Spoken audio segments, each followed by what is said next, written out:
तो hello dear student, welcome to my channel study class में आपका स्वागत है। तो इससे पिछले वाले वीडियो में क्वेश्चन नंबर 1 से 5 तक करा चुके थे, क्वेश्चन नंबर 1 से 2 तक करा चुके थे और क्वेश्चन नंबर 1 से 3 तक हम लोग करा चुके थे।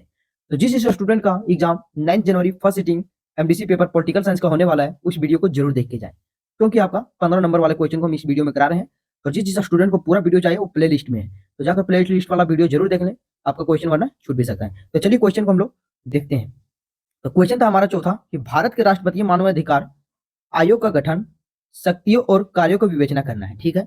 जबकि दूसरा प्रश्न था हमारा पांचवा, संयुक्त राष्ट्र और देशज व्यक्तियों के अधिकारों की घोषणा 2007 में क्या प्रबंधन था, ठीक है। तो इस वीडियो में मात्र 2 क्वेश्चन को हम लोग देखेंगे, जो कि एक क्वेश्चन मात्र हम लोग का 15 नंबर का है, ठीक है। तो चलिए क्वेश्चन को स्टार्ट करते हैं। तो क्वेश्चन का हमारा आंसर ये रहा और चलिए क्वेश्चन को देखते हैं एक बार और कि चौथा क्वेश्चन हम लोग को क्या था। चौथा क्वेश्चन था हमारा कि भारत के राष्ट्रीय मानवाधिकार आयोग का गठन और शक्तियों और कार्यों का विवेचना करना था, ठीक है। तो चलिए हम लोग क्वेश्चन को देखते हैं, अब आंसर को देखते हैं।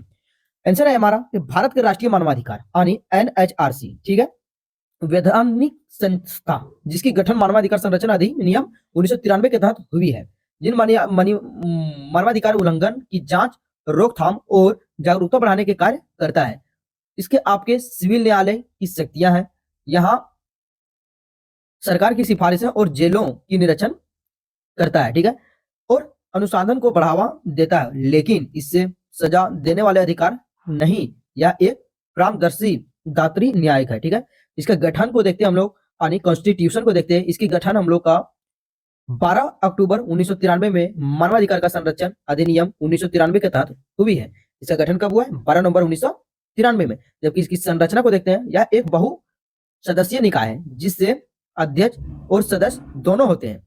नियुक्ति इसका कौन करता है? नियुक्ति अध्यक्ष और सदस्यों की नियुक्ति राष्ट्रपति द्वारा प्रधानमंत्री की अध्यक्षता वाले समिति के सिफारिश पर होती है। तो इनकी नियुक्ति कौन करते हैं? तो राष्ट्रपति करते हैं प्रधानमंत्री के सिफारिश पर, ठीक है। जबकि इसका उद्देश्य क्या है? मैन, इसका उद्देश्य है कि संविधान और राष्ट्रीय अंतरराष्ट्रीय संधियों के द्वारा गारंटी जीवन स्वतंत्रता, समानता और गरिमा जैसे मानवाधिकार की रक्षा करना।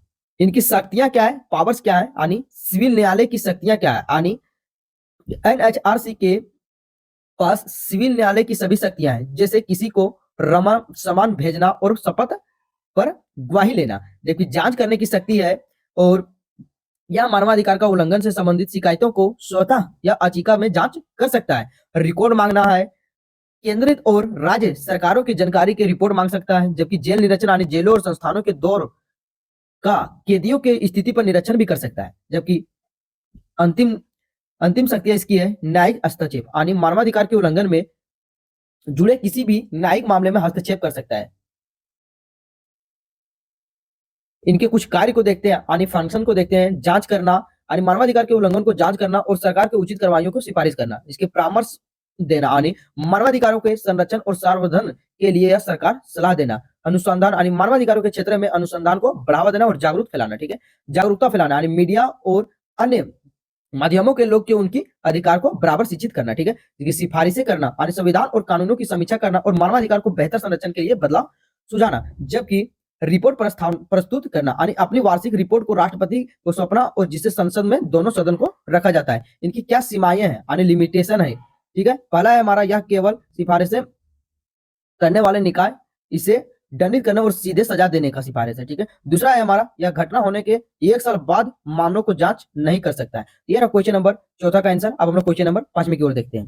तो यह रहा हमारा क्वेश्चन नंबर 5 का आंसर। क्वेश्चन नंबर 5 क्या था, हम लोग को एक बार और देख लेते हैं। क्वेश्चन नंबर 5 था हमारा कि संयुक्त राष्ट्र देशज व्यक्तियों के अधिकारों की घोषणा 2007 में क्या प्रबंधन है, ठीक है। तो चलिए क्वेश्चन को देखेंगे, अब हम लोग आंसर को देखते हैं।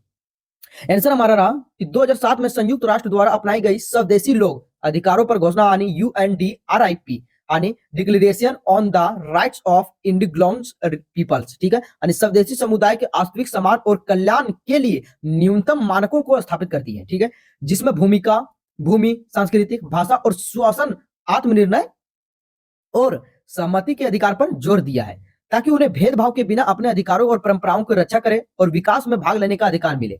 हालांकि यह कानूनी और बाध्यकारी दस्तावेज नहीं है, लेकिन एक वैश्विक ढांचा प्रदान करता है। इनके कुछ प्रावधान है यानी कि प्रोविजन है, इसे देख लेते हैं। इनका पहला प्रोविजन है हमारा आत्मनिर्णय और श्वसन यानी self determination and self governance, ठीक है। स्वदेशी लोग को अपनी राजनीतिक और निर्धारित करने वाले अपनी आर्थिक, सामाजिक और सांस्कृतिक विकास की दिशा तय करने के अधिकार। जबकि दूसरा अधिकार है हमारा भूमि, क्षेत्र और संसाधन, यानी लैंड, टेरिटोरीज एंड रिसोर्स, ठीक है। उन्हें पारंपरिक रूप से स्वामित्व वाली भूमि, क्षेत्रों के संसाधन पर अधिकार और उन्हें अपनी भूमि पर सैन्य गतिविधियों को खतरनाक पदार्थों से भंडारण से सुरक्षा और कम अधिकारों में जवाब स्वतंत्र रूप से सहमत ना हो, ठीक है। तीसरा पॉइंट रहा सांस्कृतिक और भाषा, यानी कल्चर और लैंग्वेज। उन्हें अपनी सांस्कृतिक परंपराओं और भाषाओं और मीडिया के स्थापित करने का बढ़ावा है, देने का अधिकार है, ठीक है।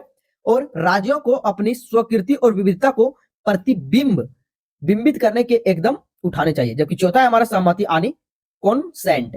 उनकी भूमि क्षेत्र को प्रभावित करने के लिए करने वाले किसी भी उपाय को उनकी स्वतंत्रता पूर्व और सूचित सहमति, यानी free, fire and informed content, यानी FPIC की आवश्यकता होती है। क्योंकि पांचवा पॉइंट हमने गैर भेदभाव, यानी नॉन डिस्क्रिमिनेशन, यानी स्वदेशी लोग के अधिकारों में किसी भी अन्य प्रकार की व्यक्ति समूह के अधिकारों को कम नहीं माना जाएंगे, ताकि सभी मानवाधिकार का सम्मान किया जा सके। छठा पॉइंट है हमारा कि अस्तित्व और कल्याण, यानी सर्वाइवल, यानी वेल बेंगिंग, ठीक है, बेनिंग। यह घोषणा दुनिया में स्वदेशी लोगों और अस्तित्व समान को कल्याणकारी के रूप में वैश्विक ढांचा और न्यूनतम मानक को स्थापित करती है। इनके कुछ महत्व को देखते हैं, यानी सिग्निफिकेशन को देखते हैं, यानी यह पहली बार जब स्वदेशी लोग अधिकारों को एक ही व्यापक अंतर्राष्ट्रीय दस्तावेज और संहिताबद्ध किया जाता है, ठीक है। दूसरा है हमारा, यह देशों को अपनी कानूनी को नीतियों की स्वदेशी लोगों को अधिकार और अनुरूप बनाने के लिए प्रोत्साहित करता है, भले वे बाध्यकारी क्यों ना हो। तो ये रहा पांचवा का आंसर, ठीक है।